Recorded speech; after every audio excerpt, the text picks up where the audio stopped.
Welcome to the Wealth Without Wall Street podcast, where today you are going to learn the only legal way to get around having health insurance. That's right, no one on this show, neither myself, Joey, or Russ, as well as anyone in our office, actually has real health insurance. You see, we take part in something else, something much more cost efficient in the new economy. We're uncovering that now.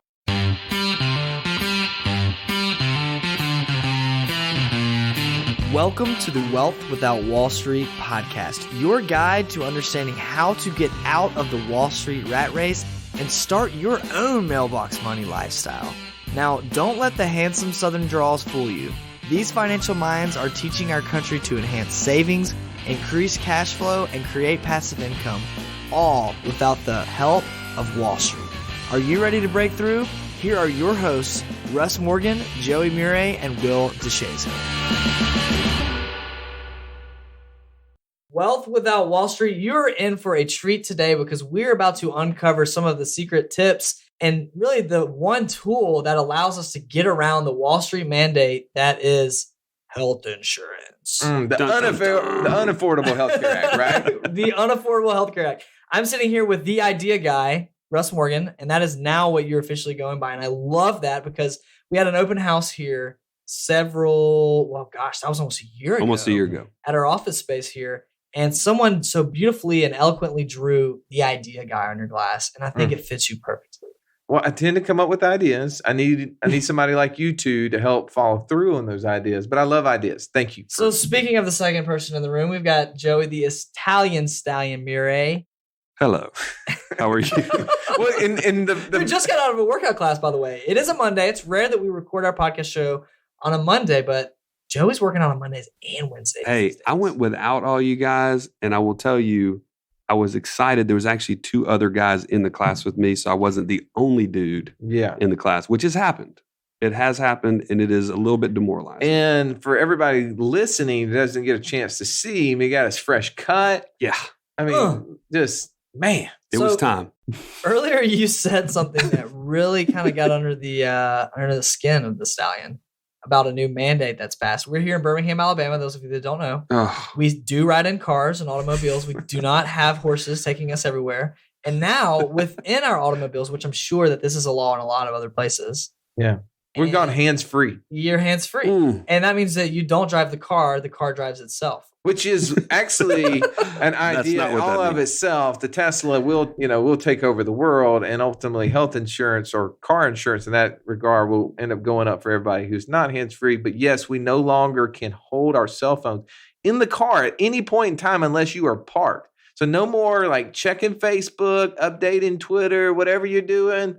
No more updating Twitter. Yeah, any more of that stuff, which is so funny because I don't have a Twitter account, but I'm trying to be in the I think everybody else knows that after that comment, Russ. So Joey, how do you feel about that? Why does that upset you? Because you're the guy in the Avalon that's at the red light.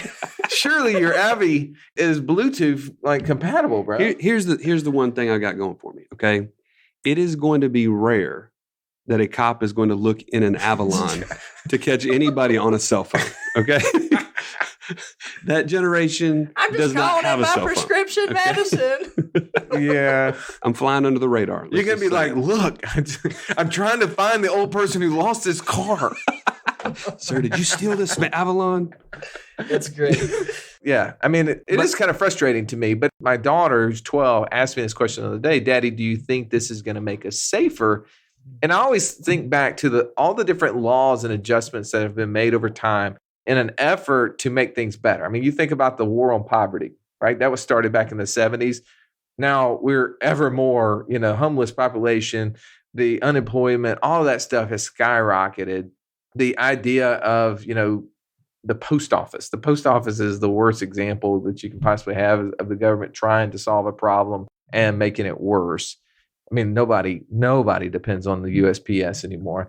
We've got all of these issues, and I could go on and on and on. Social Security, Medicaid, Medicare, and now we've got hands-free devices as if that's going to truly make us safer. I would just say, how about we teach people how to drive first, right? Because I think most of the problems is that we've got a group of people who've never been taught how to drive, And now they're adding a distraction, which I do agree that cell phones are a distraction and will increase accidents, but that's not the problem. The problem is people don't know how to drive. I mean, I learned how to eat, drive, drink, water, all these things all at one time. I mean, like, seriously. I mean, well, but Russ, you are the metaphorical guy here, right? And this sounds oddly similar to a very similar story that the government is now placing in this Unaffordable Healthcare Act, right? Because everybody needs to be mandated to have health insurance. Do you? No, I don't have health insurance. Do you, Joey? No. Do I? No. No, I don't. Do you have to ask yourself that? Like, well, I was. Will's trying to play host here, so okay, whenever he has to be like, we should have asked you. That would have been polite of me. Thank you. But no, I am a single individual, right? I'm 26 years old. I am not getting my health insurance paid by some large multi-million-dollar company. If I were to be on an ACA, an Affordable Care Act health insurance plan, I want something that is just straight up. Look, I hardly go to the doctor, right? I go a couple times a year. I need a catastrophic plan. I need something cheap, low cost, so that I can put cash elsewhere. That's a noble idea. I can no longer do that. So I was resorted, and thankfully Russ has been a part of a health sharing, which we're going to touch on in just a second, a part of a health sharing plan for several years now, and led me to that idea. Also, me as well. Led Joey to that idea. The idea guy. There you go. The idea guy and the implementer. It's going to stick. Right? It's going to stick. So let's go into what the whole idea of health sharing, because there's just a pool out there of people, and most people don't understand how health insurance works. So to first understand why this isn't going to work, this Affordable Care Act, let's talk about health insurance and how it operates, how it works. Well, I mean, really, Will, if you think about health insurance, it's nothing more than prepaid medical. That's all it is. It is simply that you're paying your medical cost in advance. The difference is that you're paying it for the pool of people that you're associating with. So whenever you go into Blue Cross Blue Shield, which is the monster in Alabama, and it's pretty big nationwide, basically everybody who's a part of that health insurance pool, they're assuming what are going to be the cost of this group of people, and you just start paying it monthly. Well, you mentioned a second ago being a 26-year-old individual going to the doctor maybe twice a year. I would doubt it's even that much. And when you go, it's really probably to get like a shot for a sinus infection. That's the last time I went to the doctor was when I had poison ivy and I had to get a steroid shot. Yeah. It's like $130. Yeah, we're talking nothing comparatively to what everybody else is doing. So you're contributing. You know, if you're in that Blue Cross Blue Shield plan, you would probably be contributing $400 to $500 a month minimum as a single individual at your age bracket, $5,000 a year, and like you said, you use $200 worth. Well, that is $5,000 for the deductible is what you're talking about. Well, yeah. Well, no, I'm just saying his premium, his out of pocket cost is going to be $5,000, and he probably used $200 worth of expense. That didn't even get probably maybe $200 or maybe $20 of that got actually paid for by the system. Exactly. Well, you're not paying for yourself; you're paying for the other's cost. When we think about stuff, to me, it's like the three of us go out to eat. I may say, hey, I'll pick up the tab today because I know the next time we go out, one of the two of you are going to pick up. Now, that's why I'm going to say, let's go to Arby's today. and then, the next time when we're actually out at like a true restaurant. You mind taking us to Perry's? If it doesn't have a drive-through, then I'm going to be like, hey, you remember last time I paid, right? But see, that's the way whenever the three of us go out and one of us picks it up, then the next time, that's not the way health insurance works, though. We're all not actually contributing at the same rate or receiving the same stuff. Some people receiving the Perry steak dinner, another person's getting, those like chili pot poppers or whatever. The bonus fry. If that, maybe like you're like licking the paper that touched the bonus fry. Exactly. You're not getting that. And that's health insurance has become ever more expensive. One, because of the pool of people who are in it. People believe that there's a right to health insurance. No, there's the opportunity to purchase it. And for everyone who wants it, knock yourself out and get it. But I, as an individual, do not want to participate with people who live a much different lifestyle than I do. You guys know me. I mean, I don't drink. I don't smoke. I try to eat very healthy. I avoid doctors unless they're in my family. I don't want to put myself in a situation where I'm going to pay for outrageous expenses for things that I personally wouldn't participate in. And that's what health sharing, as we get into it in a second, allows me to do. And it allowed me to cut my family's health insurance by 4 or 5 times. Well, and let's keep in mind, Joey, how many kids do you have? I have 4 kids. Russ has 4 kids. Russ has 4 kids. Jonathan, who's in our office, has a 2.5-year-old, right? Yeah. This is not just for the single folks in their 20s and early 30s. Health sharing is a super viable option for people who have children or want to have children. Right. That's right. That's a very daunting thought, not to have health insurance and have a child. We haven't, I think, addressed this yet. What is health sharing? Yeah. So health sharing is, if you think about it, it's almost the same concept of health insurance in terms of you're in a pool, right, of other people. But the difference is that pool has been much cleaner. It's shrunk down because it's not like my pool right now at home. It's green. So that pool has agreed to live by certain standards, right? The lifestyle that they are living has got to match up, or their health needs. Give some examples. Let's get very specific. So typically these are faith-based, right? There's companies that are not faith-based, but there are companies that are. So no smoking, drinking in moderation, and the pre-existing conditions. They're limiting those. I'm going to stop you right in here. This pool. By the way, I've read the Bible several times, and there's areas that I completely forget. I don't remember, though, in the Bible where it said you can't smoke. I don't know that that's part of this discussion. It's more about the health consequences that are associated with it. Okay, well, you just said Right? face-bathed, no smoking. I just wanted to, just addressing that Oh, issue. okay. Yeah. Well, those things are not necessarily tied together. It's just that's one of the agreements that you're making with these groups, right? Well, I was just testing you. I didn't know. Like, how actually, if somebody I asked actually me don't that know question, the answer to that either. It's just simply there are so many things that have been proven health-wise. if you guys could see Joey right now, he's sweating. Like Joey is literally sweating right now. And by the way, It's for from the those of you- workout, okay? and people need to know that are listening, we don't sell health insurance. We sure don't sell health sharing. That's right. We're not in the business to make money off of health sharing. This is not an endorsed advertisement. This is not an affiliate promotion. We just know that it works. We want to share this knowledge with you. Well, I'm sorry. I interrupted you a second ago, but it was a question that made me think about. So by limiting the pool that you're involved with, the obvious result is there's going to be much, much less cost associated with those medical costs. And so sharing those bills is a lot cheaper. So what happens is every month you have a share amount, and it's very dependent on the size of your household, right? So in my household, it's $495 a month. That $495 is about $1,000 less than what it would have been at Blue Cross Blue Shield, by the way. Similar to you, right? Mm-hmm. So that $1,000 a month, I can set aside and save consistently every single month in preparation for those costs that I would have to then pay out of pocket. So that's the other part of this, right? Let's break that down even further. Just on a very simple level, health sharing is nothing more than the group that we're part of is Samaritan Ministries, and there's Christian Healthcare Ministries, which you're part of, Will. Right. There's Liberty.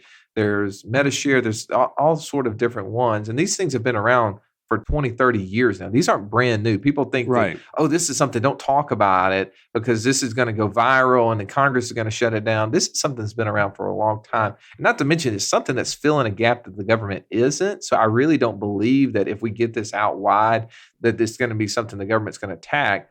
I think we need to have a groundswelling. We need to get the people demanding it. But more importantly, we need to get the physicians. If you're a physician listening to this, please get on the cash train. Like, start accepting cash patients. Start promoting cash. It's very good for your business, by the way.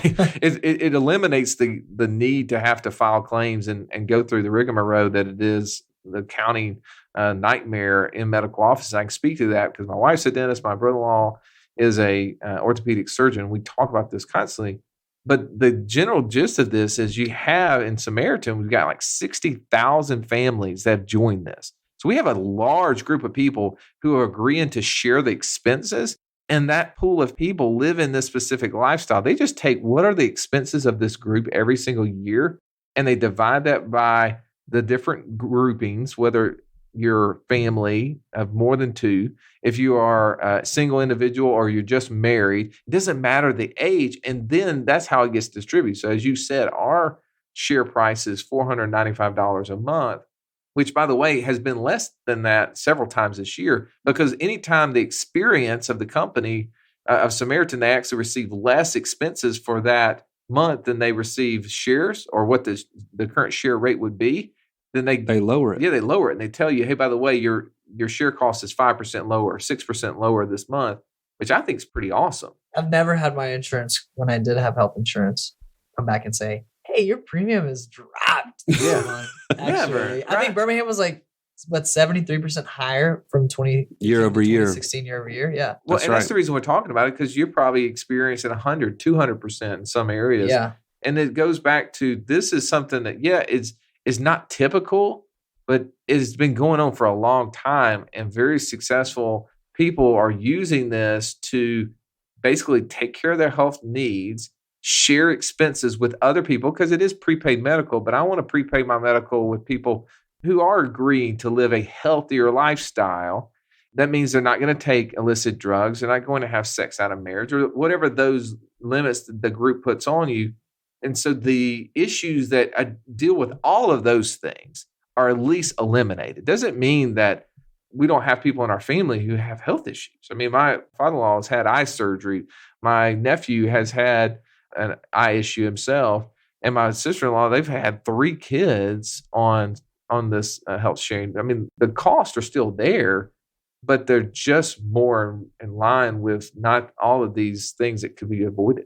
Well, let me give a real life example. Just last month, my 3-year-old, now 4, she had a tonsillectomy.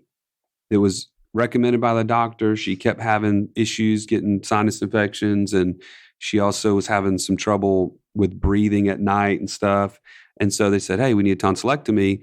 So that thing, I mean, we had to pay $2,000 out of pocket to pay for it in advance. And now what I'm in the process of doing is uploading those bills to the sharing site here with Samaritan. And I will, over the course of the next 60 days, receive all of that money back, because we actually negotiated the bills down so low that Samaritan is willing to share the entire cost. So let's go into that. We talked about how you join together. Basically, you're joining a group. And if you've ever been a member of like Sam's Club, right? I mean, that's you're a member of Sam's Club. You're joining that group for the ability to have reduced cost on your purchasing goods, right? Well, that's basically what these health sharing groups are. You're joining a group, you meet some minimum requirements, but then your experience is, when you have a health issue with Samaritan, we basically cover the first $300. Everything else is shared. So whenever you went to the doctor, you had to tell them that you're a cash patient, right? That's right. And those doctor visits are what, $100, $120, something like that. So that's not something I would ever send into Samaritan. I just pay cash right there at the doctor's office. But when there's things that are over that, like for instance, this tonsillectomy, $2,000, we're paying on it as we go, the first visit, second visit, whole thing. Then afterwards, we send all those bills in. If we've negotiated them down low enough, which you can always do that with a doctor. Yeah, and I will say, Joey, we've got tips on how to negotiate. We've got 10 tips that actually Russ, your brother-in-law, kind of helped build a couple of these, who is an orthopedic surgeon that accepts primarily cash patients here in town, Birmingham. We've got 10 tips to help people negotiate. I know that's a scary thing for some people. It shouldn't be. Well, and it's very common. what we're finding over our course of now, we've been doing this over a year, that doctors are more than willing to give you a lower price for cash because of what you just mentioned, Russ. I mean, their headache is non-existent with a cash patient. And so they're more than willing to give you 15, 20, 30, even 50% plus off of what the normal bill would be. The key is to make sure you're saying you're a cash paying patient, right? Doctors hate cash patients, right? Because cash patients mean no insurance to most physicians. That's right. And that means somebody who has no money and will not pay them. But whenever you're a cash paying patient, meaning I'm going to pay you when I show up, what is my expense going to be? All of these things, then that is what you say. We pay out of pocket for these normal everyday expenses. There's not a reason for me to have to like share my $150 visit with my neighbor. That doesn't make sense. But when the burden is too big for me to bear, because that is really what we're called to do, is we're called to bear each other's, our brother and our neighbor's burden. Well, when that burden becomes $2,000, maybe in your situation, $10,000, $50,000, my dad had a heart cath not too long ago. And, that experience of being in the hospital and all that stuff, I mean, it was probably in the $100,000 range. That would be a burden too large to bear. Well, a Samaritan, actually, you can share up to $250,000 under the basic plan. And what most people always ask me, what happens with the catastrophic issue? Right. What happens when I have, cancer or I have a heart attack and I have to go into the hospital for, a week or 2 weeks? Most people don't realize most of those things, like I said, my father having to be in there, actually was in ICU not too long ago because of a stroke, and I haven't seen those bills yet. It'll be way less than the $250,000, even though he's in a hospital for 2 days. I mean, it'll be expensive, but it will not be that sort of cost. You'd have to be there for like 6 months. I mean, to get into some really expensive stuff, which, by the way, Samaritan and all of these other groups have some sort of plan that allows for a saving costs. And for your, what's the name of yours through Christian Healthcare Ministry? I share through Christian Healthcare Ministry, and they have almost like you mentioned, like kind of like a rider, an add-on, right? It's called Brother's Keeper. And you can share, I think it's like up to $1 million or $2 million even of cost. And you pay that quarterly. And I want to say I've never paid, and that fluctuates, but I've never paid over $24, $25 a quarter for that. I think this past month it was $18. It was an $18 add-on to my $85 a month. Yeah. How cool is that? It's crazy. And with Samaritan, it's like $395 a year or something. Here's the thing, though. I don't have to send it in. They just tell me to save it. And then I think maybe like once or twice a year, they actually will add it on my bill and my statement that says, here, send this to so-and-so. And they had an expense that was over and above. Please share, an extra $25 or whatever it is. And I found out through listening to a Samaritan board member the other day, he was talking about how little they've had to share using that Save to Share program. They have over $17 million that has been agreed to share in that cost that has not been shared yet. Wow. So they have a huge backlog of opportunity if something happens. I mean, the reality is most things don't go over the 250. And that's where everybody's so nervous. And, these major medical plans try to come out and say, oh, what happens if this happens? The fear, the hesitancy. Yeah. Right. Yeah. And here's the key. At the end of the day, if that happens anyway, most plans aren't going to cover it. They're going to have some sort of lifetime limit or whatever it is. That's right.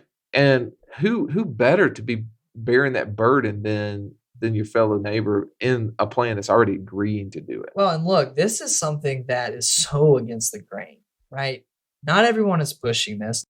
A lot of people are fearful of this, but really and truly, and I remember when I decided to begin sharing, I was talking to my mom on the phone about the idea because she's in a kind of a very similar position. And she's just thought that is the most risky, just scary thought you could ever do, right? She's 65, I guess. She's very traditional in thinking, very traditional in action, just like many of our parents are. But the truths are that agenda has just been pushed and pushed and pushed on us to where we think you have to go down this one path that everyone else in our country is going down. You've got to follow them to do things the right way. And if you don't, then things will end up awry, right? Yeah. That's not true. That's so not true. There are how many thousands of families did you mention? 60,000 people within Samaritan. And Samaritan, if I'm not mistaken, is not the largest I don't think they're the largest provider. They're up there, but they're not the largest provider. So this isn't something that no one is doing. Like you mentioned, it's not that it's not proven. It's just that people are hesitant because it's not pushed on the agenda. Well, it doesn't take a whole lot for this to be put together other than a group of people agreeing to do the following. I mean, it literally, Blue Cross Blue Shield, Humana, United, all they are, they're just a big pool of people that are collecting money. Now, a lot of that money is now being subsidized through our tax dollars, which, by the way, makes me want to share this bigger and wider so that our tax burden, if we get more people doing this, then our tax burden actually could be reduced in theory, assuming the government then wouldn't take that money and put it somewhere else. But the key is for us is that we've got to figure out ways to take extra dollars, and cash flow is always a concern for us. We've got to manage cash flow better. We talk about taxes all the time. We talk about retirement plans. In the future, we're going to talk about mortgages, but health insurance is a huge cash flow issue. And if we don't find better ways to do this, it's only going to get more expensive. We see that in retirement. We see our clients who are retiring and who they're burdened with their health costs and prescriptions and things like that. That's a big one there too. I want to touch on that. Let's talk about prescription drugs as it relates to health sharing, because most people are like used to having this little card and they want to know, how does that work if I'm a cash patient? Am I not going to end up paying, like 10 Exorbitant times amounts, yeah. what it would be? Yeah. So I'm grateful for your brother-in-law for sharing with me GoodRx.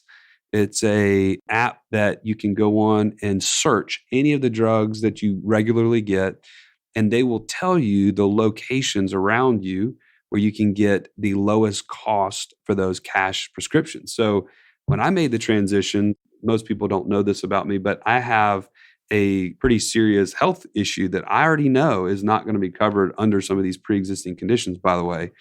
But I also know that I had to really consider this prescription medication I'm on. At the time when I was on insurance, it was $300 something a month.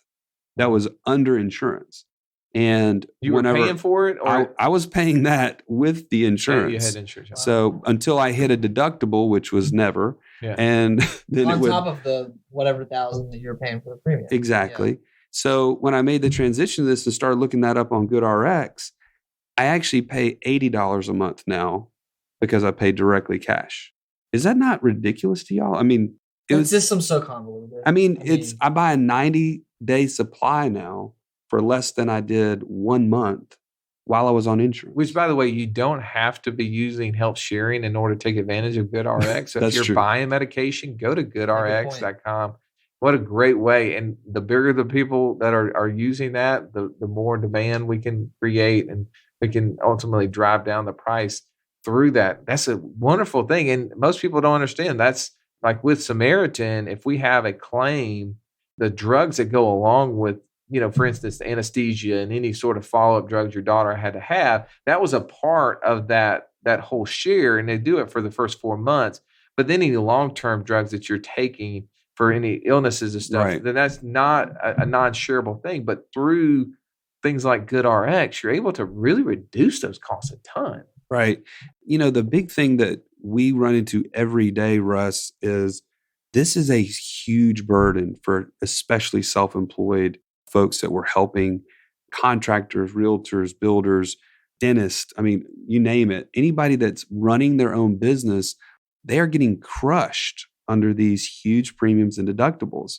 And so by sharing this with as many people as we can, I'm hoping that we're opening people's eyes to an alternative. That's what this whole podcast is about, is alternatives.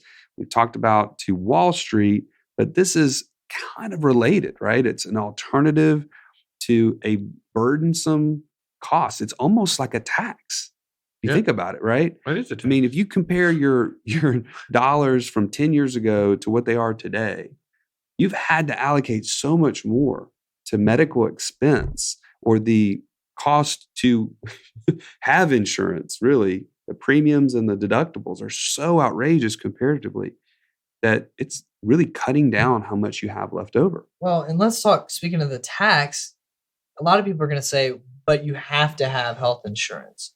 According to the Affordable Care Act, I, as a citizen of the United States of America, am forced to have health insurance, or else I'll pay a fee or a penalty, right? Penalty. Now, a penalty, is that true? Will you have to pay a penalty? It depends on who you are, correct?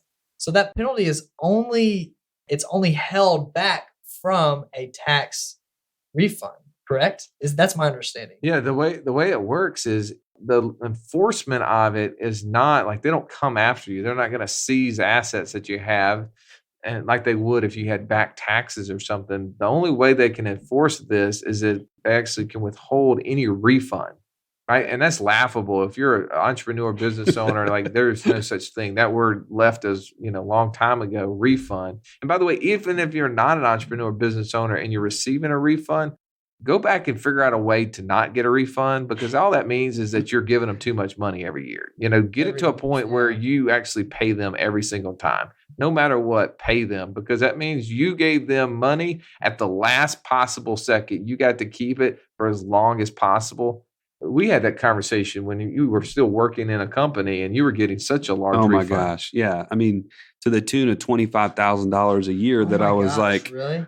well, what else can I do? I mean, I didn't know. Now that's owned. You're like, what? Wait, what? Well, I mean, the thing is, though, I met him and he was giving so much money away. He and his wife are so charitable, and they just had so many deductions because of this that he was receiving this refund. And they looked at it as almost like this huge windfall every year. And there's so many people out there that do receive refunds, and they go, "This is our vacation money that comes in every June." It's kind of like, well, you can still go on a vacation in June, but why don't you have the money throughout the year? Right. I mean, why don't you go on a vacation in November too? You don't have to wait till June. I hear it's nice in the British Virgin Islands that time of year.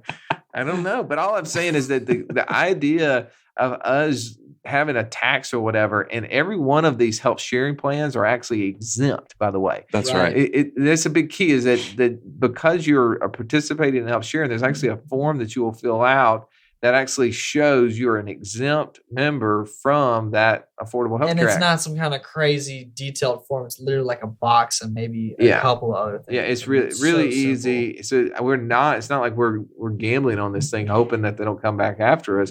We're following the rules. And as you said, I mean, this year alone, I've had 4 out of the 7 months here in 2017 that my share costs have actually been reduced because we had less expenses than we had possible shares coming in the door. That's awesome. My family gets to spend that extra money. I write a check for what it is. And the way it works for us, you mentioned pre-existing, because that's one of the questions people ask. Well, how do I participate in it? You have to be a member. You have to qualify under certain things. But can I be a member of this if I have a health issue? And the answer is yes. If you've received treatment over the past 12 months, that's the pre-existing cause within Samaritan. I don't know what it is within Christian Healthcare Ministries. Yeah, they all differ. But within Samaritans, if you've had treatment on any illness over the last 12 months, or you are currently pregnant, then it is pre-existing. But there's actually some help within that too in there. That's right. I mean, each one of these communities typically has almost like a forum. I don't know how to really communicate it, but to the point where you can still say, hey, I know this isn't a coverable expense, but if anybody in the community is feeling charitable, would you please publish this, so to speak, for others to see? And I haven't personally experienced it, but we've heard over and over how those things are shared 100%. Right. It's crazy. Stories are told, and if you're giving to that, then that's considered as a charitable donation. It can be, yeah. If you actually give it through Samaritan, or we can send a check directly to the individual, and then we wouldn't be able to write it off as a charitable donation. But yes, my wife and I have participated in that, because they actually highlight one specific person on our monthly newsletter that we get. And, they tell you what their illness is. They let you know it was an unpublishable event because of it being a pre-existing condition, or maybe it's a dental thing that's not covered through the sharing. But if you so choose to share, they don't tell you an amount. You could just write a check for $20. You write a check for $2,000, and you can just send it to that individual. And yeah, we've heard of how many of these already non-publishable events are being cared for. How many times has an insurance company ever contacted somebody on your behalf and said, hey, by the way, they don't have coverage for this. Would you mind, sending them a check? Chipping in a few bucks here? Yeah, not going to happen. Another thing, I don't think we really mentioned this, but I don't want to neglect, is how valuable it is to be able to choose the doctor that you want to work with. I mean, I can remember over and over when I was in the corporate world we had a change in insurance. And what's the first thing you have to do? Talk to my wife. Hey, is your doctor? Let's call and see if they're in the network. Let's look it up and see if the doctor we use every day, every time isn't. There's none of that. And that's huge too. Let's talk about that for pregnancies. From what I've heard almost every man discuss, and how their wife has got to be comfortable with that person. You don't want to be tied to the man or woman who's delivering your child just because they're in your network. Well, right. We made that. I can tell you firsthand, our first 2 children were born at a certain hospital. And it was because my wife's sister had used the same OB. And so she had started talking to him, and she came familiar. And then we actually left that health insurance company that we were with at the time. And we were this was before I even knew about health sharing. And we were in the process of switching, because we're trying to play that game. It's just like switching, internet service or cable service, where you're trying to figure out which one's the cheapest at that time. And we were switching health insurance companies, and we ended up finding out we were pregnant. Hallelujah. But oops. Now we're not covered. We don't have coverage. We weren't covered. So we were actually paying cash for this baby, and we're not going to be reimbursed by anybody. And her doctor was going to be like $15,000 to be at this one place versus like $9,000 to be at this other hospital.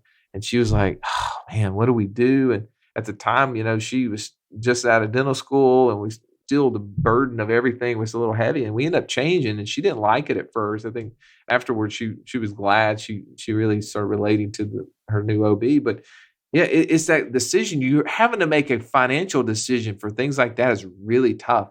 And when you get to choose your own doctor, that's huge. It goes back to control. There is no control in the traditional Wall Street mindset at all. You've got nearly all the control in the world. You can control what you pay at the doctor in some regard, right? With negotiation. You control a set price. You know that price is there. You control who you want to help and how much you want to help them. The price on pharmaceuticals. I mean, the control is finally shifted back into the people. But that's the last thing that the Wall Street agenda wants. Right, and that's why this is so just under the rug. But it's so awesome. But the key is that just getting over the fear. I mean, my brother-in-law and sister-in-law were doing this for 2 years, and we were watching them before I did it, before I was willing to step out there, because it was just like, well, I had the traditional insurance. It wasn't that expensive at the time, because I actually had it being subsidized by another company. And it was one of those things where it's like, oh, well, it's not a burden yet. But the idea is that health insurance is getting more expensive every single day. The number of providers who are accepting your health insurance plan is getting smaller every day. For me, there's not a better time to start looking at this than now. And like you said, Will, this is not something we get paid to do, but it is important for us, I think, to make sure that the cost of doing this is very minimal, other than you're going to have to call the doctor's office and let them know that you're a cash patient. You're probably going to have to wait for them to figure out what that even cost is, because most doctors have no clue. They do not. And their staff sure doesn't. They have no clue what a cost is. So you're going to have to negotiate through that a little bit. Whenever you do have a claim, hopefully you have very few, but when you do, there's some forms to fill out the first time you go through it. It's probably going to take you a little extra time. But at the end of the day, I mean, it is so awesome to know that I'm sharing the burden for someone else. And the check that I wrote one today. It was $515 or whatever it is, because it did have some of the Save to Share stuff in it. I mean, how cool. Like I actually knew that person, what their issue was, and I sent them a little note of encouragement with it. That to me is so much better than the just hardcore, just shooting it off and sending it to the corporate world, and knowing that, hey, when I go to the doctor, by the way, I don't know, I have no idea how much is going to be covered by the health insurance company. How much of, are they going to charge me? That's never the case. I know within health sharing that I'm going to end up paying it, and I'm going to be reimbursed up to every dollar, maybe $300 less. Right. So Joey, if you could input one, and I think that was Russ's one thing that makes him feel this is worth it. This is why I did this. To those out there who are your age, which is mid-30s, let's say. Mid-30s. You're married. You've got 4 kids. Still holding on to the mid. 4 kids between the ages of 11 and 2. So what would make that man of a family or that woman of a family say, I should do this? I would say that my initial draw to it was very much a financial decision, because I could not bear the fact of sending $1,000 extra to Blue Cross Blue Shield to then turn around and have to pay $10,000. My deductible under that plan was $10,000. So I was paying an extra $1,000 a month for the right to pay all my medical bills anyway. I mean, that was the first thing. You're going to have $22,000 in expenses in order. And that's a game you're never going to win. No. Yeah. And so, I mean, just point blank, baseline, what can $12,000 at least a year grow to over my lifetime? It is unfathomable. I mean, it's a huge lost opportunity that we're giving up to the Blue Cross Blue Shield, the Uniteds, whoever it might be. But since then, my experience has been so positive. Having other people send us notes of encouragement. I've been on the receiving end of that now probably 3 times in just over a year. Wow. So we've had expenses. We've had to have them shared. And that experience has been flawless, easy, the whole deal. So for those who are listening, I'm hoping this is encouraging. I'm hoping that it is continuously whetting your appetite for something that is alternative to the way everybody else is doing everything. And not that it's this new age thing, but it's just outside the box. It's something that's always been there. You maybe just didn't know about it. And we want to continuously feed our listeners with alternatives that are going to make your life better financially. I mean, in this case, it's emotionally, physically, all those things included. Well, and again, the Wealth Without Wall Street podcast is just one launching point. We're here to teach you as much as we can through your headphones, through your car speakers, through your Bluetooth speaker, however you're listening to this show. However, we do a lot more than just host this podcast. We work pretty hard to educate you as much as possible in as many ways as possible. We have got a webinar series that's pre-recorded. We did record it live. This was about 6 months ago today.